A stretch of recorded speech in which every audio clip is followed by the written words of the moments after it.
Hello dear friends, कैसे हैं आप लोग। कैट कीजिए चैनल में आप सभी का स्वागत है। फ्रेंड्स, आज हम लोग ऑटोकैड एमसीक्यू सीरीज़ का एपिसोड 5 देखेंगे, जिसमें मैं आपको 10 इंपॉर्टेंट क्वेश्चन विद आंसर बताऊंगा।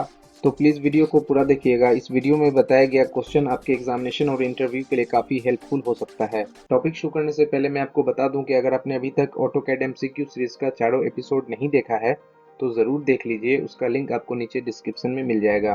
साथ ही साथ अगर आप मुझसे सोशल मीडिया पे जुड़ना चाहते हैं तो उसका लिंक भी आपको नीचे डिस्क्रिप्शन में मिल जाएगा। तो ऑटोकैड एमसीक्यू सीरीज के एपिसोड 5 का क्वेश्चन नंबर 1 है, for drawing a circle 3 points option can be used by selecting dash option of the circle. यानी किसी सर्किल को 3 पॉइंट्स मेथड से ड्रॉ करने पे इनमें से कौन सा ऑप्शन जो है वो सही होता है। ये क्वेश्चन आपको कंफ्यूज करने के लिए पूछा जा सकता है। ऑप्शन नंबर 1 में दिया हुआ है 2 points at in to diameter and third point will be center। Option number 2 में दिया हुआ है 1 center point and 2 points for tangent। Option C में दिया हुआ है 2 points at the end of diameter and value of radius। Option D में दिया हुआ है any 3 points on circumference। Friends, यहाँ पे मैं आपको बता दूं कि जब भी आप किसी सर्किल को 3 पॉइंट्स मेथड से ड्रॉ करते हैं तो वो 3 पॉइंट्स उस सर्किल के सर्कमस्फेरेंस पे ही लेना होता है। इसको अच्छे से समझने के लिए आते हैं ऑटोकैड में। तो सर्किल कमांड के 3 पॉइंट्स मेथड को यूज करने के लिए आते हैं ड्रॉ मेन्यू में, सर्किल में और 3 पॉइंट्स पे क्लिक करते हैं। यहाँ पे मैसेज दे रहा है specify first point on circle, यानी सर्कल के सर्कमस्फेरेंस का कोई फर्स्ट पॉइंट आप चूज कीजिए, सेलेक्ट कीजिए। तो फर्स्ट पॉइंट मैं कहीं पे क्लिक कर देता हूँ। जैसे ही मैंने क्लिक किया उसके बाद अब फिर मैसेज दे रहा है specify second point on circle, यानी फिर से मैसेज दे रहा है कि सर्किल पे ही कोई दूसरा पॉइंट सेलेक्ट कीजिए। तो मैं कोई दूसरा पॉइंट यहाँ पे फ्री हैंड क्लिक करता हूँ। उसके बाद अब आप देख सकते हैं कि प्रीव्यू में ये सर्किल भी ड्रॉ हो रहा है। उसके बाद अब यहाँ पे फिर मैसेज दे रहा है specify third point on circle, यानी सर्कल पे फिर से कोई थर्ड पॉइंट सेलेक्ट कीजिए। यहाँ पे आप प्रीव्यू में भी देख सकते हैं कि वो जो तीसरा पॉइंट है वो सर्कमस्फेरेंस पे ही कहीं ना कहीं पे क्लिक हो रहा है, उसके बीच में क्लिक नहीं हो रहा है या फिर कहीं बाहर में क्लिक नहीं हो रहा है। फ्री हैंड में जहाँ पे भी क्लिक करूंगा तो ये सर्किल ड्रॉ हो जाएगा। यहाँ पे आप देख सकते हैं कि 3P मेथड से सर्किल ड्रॉ करने में रेडियस वैल्यू नहीं पूछता है, डायमीटर का इन पॉइंट नहीं मांगता है, बस आपको ये कहता है कि सर्किल के सर्कमस्फेरेंस पे ही कोई 3 पॉइंट सिलेक्ट कीजिए। तो इसलिए इस क्वेश्चन का right answer option number D हो जाएगा, यानी एनी 3 पॉइंट्स ऑन सर्कमस्फेरेंस। इसके बाद हम लोग क्वेश्चन नंबर 2 में आते हैं। क्वेश्चन नंबर 2 दिया है the advantages offered by CAD are, यानी कैड के क्या क्या एडवांटेज हैं, कैड का क्या क्या खासियत है। तो यहाँ ऑप्शन में आप देख सकते हैं ऑप्शन नंबर 1 में दिया हुआ है एक्यूरेसी एंड स्पीड, दूसरा है इजी एडिटिंग एंड स्केलिंग, तीसरा है space effectiveness and better visualisation. उसके बाद ऑप्शन नंबर डी में है ऑल ऑफ द एबव। यहाँ पे आप ऑप्शन को अगर ध्यान से देखेंगे तो ये तीनों ही ऑप्शन जो है वो एडवांटेज है ऑटोकैड का, यानी ऑटोकैड के थ्रू किसी ड्राइंग को जल्दी बनाया जा सकता है। मैन्युअली आप किसी ड्राइंग को बनाते हैं तो उसमें टाइम लगेगा, लेकिन उसी ड्राइंग को जब आप ऑटोकैड में बनाएंगे तो वो जल्दी बनेगा और सही बनेगा। उसके बाद क्या है इजी एडिटिंग एंड स्केलिंग, यानी उस ड्राइंग को आप आसानी के साथ स्केलिंग भी कर सकते हैं, उसमें एडिट भी कर सकते हैं। मैन्युअली जब आप किसी ड्राइंग को बनाते हैं तो उसको फिर एडिट करने में काफ़ी परेशानी होती है। और तीसरा ऑप्शन दिया हुआ है space effectiveness and better visualisation, यानी इससे स्पेस को भी बचाया जा सकता है। ऑटोकैड के थ्रू जब आप ड्राइंग बनाते हैं तो इससे पेपर का भी बचत होता है और साथ ही साथ ये देखने में भी काफ़ी अट्रैक्टिव लगता है। इसका विजुअलाइजेशन जो होता है वो काफ़ी अट्रैक्टिव होता है। तो इस हिसाब से ऑप्शन नंबर 2 का करेक्ट आंसर होगा all of the above. Question number 3 है which command is use to draw line that extends infinitely in both the direction, यानी कौन सा कमांड है जिस कमांड के जरिए ऐसा लाइन बनाया जाए जो दोनों साइड से इन्फिनिटी डिस्टेंस तक बना हुआ हो। ऑप्शन में दिया हुआ है लाइन कमांड, दूसरा है एक्स लाइन कमांड, तीसरा है पॉली लाइन कमांड, चौथा है रे कमांड।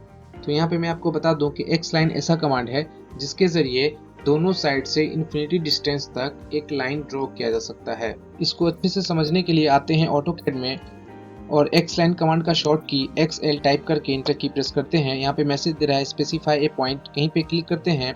उसके बाद फिर दूसरी तरफ जिस तरफ एक्स लाइन ड्रॉ करना है उस डायरेक्शन में एक बार क्लिक करके इंटर की प्रेस करेंगे तो आप देखेंगे कि एक्स लाइन ड्रॉ हो गया है। यहाँ पे जब आप Z इंटर A इंटर भी करेंगे तो आप देखेंगे कि वो जो एक्स लाइन ड्रॉ हुआ है उसका कोई एंड पॉइंट नहीं दिख रहा है, जबकि आपको पता होगा कि Z इंटर A इंटर करने से उस पेज में जो भी ड्राइंग बनी होती है वो सब आपके सामने में आ जाती है। लेकिन जब आप एक्स लाइन ड्रॉ करेंगे तो उसका दोनों एंड आपको नहीं पता चलेगा। तो इसलिए क्वेश्चन नंबर 3 का करेक्ट आंसर हो जाएगा X line command. Question number 4 है which display the cursor coordinates in the graphics window. Graphics window में कर्सर का कोऑर्डिनेट कहाँ पे दिखता है? ऑप्शन में दिया हुआ है menu bar, status bar, command windows, none of this. इसको अच्छे से समझने के लिए आते हैं ऑटोकैड में।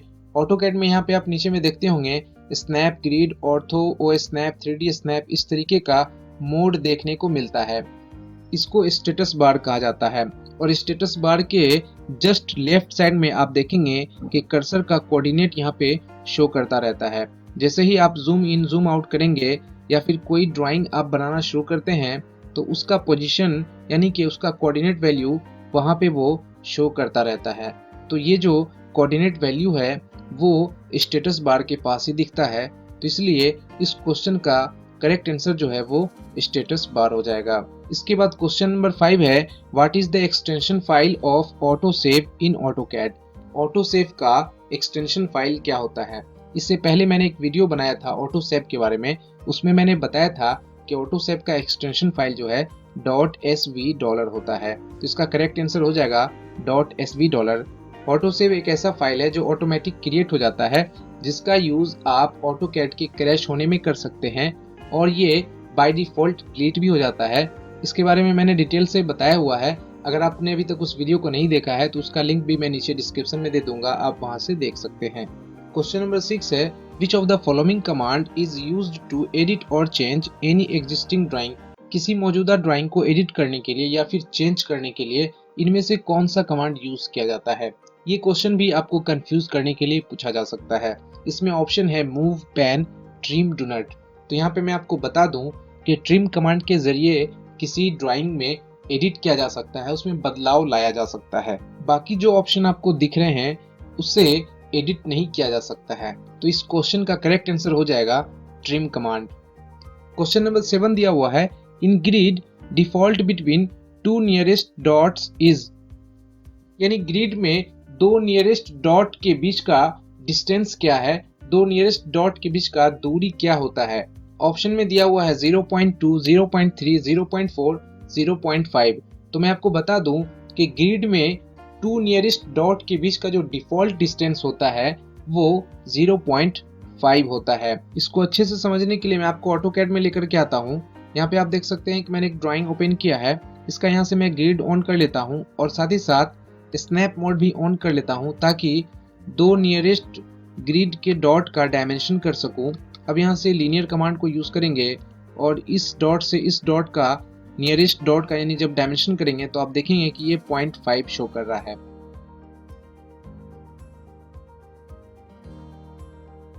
अब हम लोग क्वेश्चन नंबर 8 देखते हैं। क्वेश्चन नंबर 8 दिया हुआ है which of the following command is not include in the modify tool bar. अब मैं आपको यहाँ पे एक बात बता दूं कि आपको इस चीज की भी जानकारी होनी चाहिए कि कौन सा कमांड किस टूल बार में आता है और कौन सा कमांड किस मेन्यू बार में आता है। तो यहाँ पे ऑप्शन दिया हुआ है scale command, break command, move command, text command. इसको जानने के लिए आते हैं ऑटोकैड में। यहाँ पे आप देख सकते हैं कि ये है ड्रॉ टूल बार और ड्रॉ टूल बार में यहाँ आपको नीचे मिलेगा text command, multi line text command. यानी टेक्स्ट कमांड जो है वो ड्रॉ मेन्यू का कमांड है, ना कि मॉडिफाई मेन्यू का। तो क्वेश्चन के हिसाब से इस क्वेश्चन का करेक्ट आंसर हो जाएगा टेक्स्ट कमांड। यानी टेक्स्ट कमांड जो है वो मॉडिफाई टूलबार का कमांड नहीं है। क्वेश्चन नंबर 9 है which of the following is not a button on the status bar in CAD graphics window. इनमें से कौन सा बटन स्टेटस बार में नहीं आता है ऑटोकैड के ग्राफिक्स विंडो में? इसको अच्छे से समझने के लिए आते हैं ऑटोकैड में। अभी मैंने इससे पहले बताया कि ये जो नीचे में ऑप्शन दिए हुए हैं infer, snap, grid, ortho, polar, O snap, इन सभी को स्टेटस बार कहा जाता है। तो इन सभी में ऐसा कौन सा बटन है जो ये इस ऑप्शन में नहीं आता है? तो यहाँ पे आप देख सकते हैं कि पोलर वाला जो ऑप्शन है वो यहाँ पे आपको मिल जाएगा। उसी तरीके से डायनामिक वाला जो ऑप्शन है वो भी आपको यहाँ पे मिल जाएगा। उसी तरीके से ओ स्नैप वाला भी मिल जाएगा यहाँ पे, लेकिन कलर वाला ऑप्शन जो है वो आपको इसमें नहीं मिलेगा। तो इस क्वेश्चन का करेक्ट आंसर हो जाएगा ऑप्शन नंबर डी, यानी कि कलर। यानी कलर बटन जो है वो स्टेटस बार में नहीं होता है। अब एपिसोड 5 का लास्ट क्वेश्चन हम लोग देखते हैं जो कि काफी इंपॉर्टेंट है। Which function key toggle between drawing screen to text screen, इसमें से कौन सा फंक्शन की है जो कि ड्राइंग स्क्रीन को टेक्स्ट स्क्रीन में कन्वर्ट कर देता है। इसको अच्छे से समझने के लिए आते हैं ऑटोकैड में। यहाँ पे आप देख सकते हैं कि ये ऑटोकैड का ड्राइंग स्क्रीन है और यहाँ पे है कमांड एरिया यानी कि कमांड लाइन। यहाँ पे आप कुछ भी यूज करते हैं, कोई भी कमांड यूज करते हैं तो उसका मैसेज यहाँ पे देता है। लेकिन जैसे ही आप फंक्शन की F2 यूज करते हैं तो वही चीज अब आपको एक नए स्क्रीन में आपके ड्राइंग एरिया में शो करेगा। जैसे मैं यहाँ पे यूज करता हूँ सर्किल कमांड, तो वो अब यहाँ पे आपको कमांड एरिया में तो उसका ऑप्शन दिख ही रहा है, साथ ही साथ नए स्क्रीन में जो कि F2 प्रेस करने के बाद ओपन होता है वहां पे भी वो ऑप्शन आपको दिख रहा है।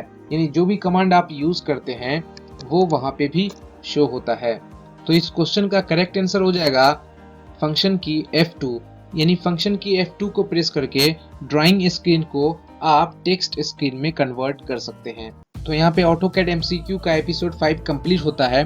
उम्मीद है इस वीडियो से आपको काफ़ी सीखने को मिला होगा और आपका कंसेप्ट भी क्लियर हुआ होगा। अगर आपका कंसेप्ट क्लियर हुआ है तो इस वीडियो को ज़रूर लाइक करें, अपने दोस्तों के साथ भी शेयर करें और अगर आपने अभी तक हमारे चैनल को सब्सक्राइब नहीं किया है तो सब्सक्राइब भी कर लें। इस वीडियो को देखने के लिए थैंक यू।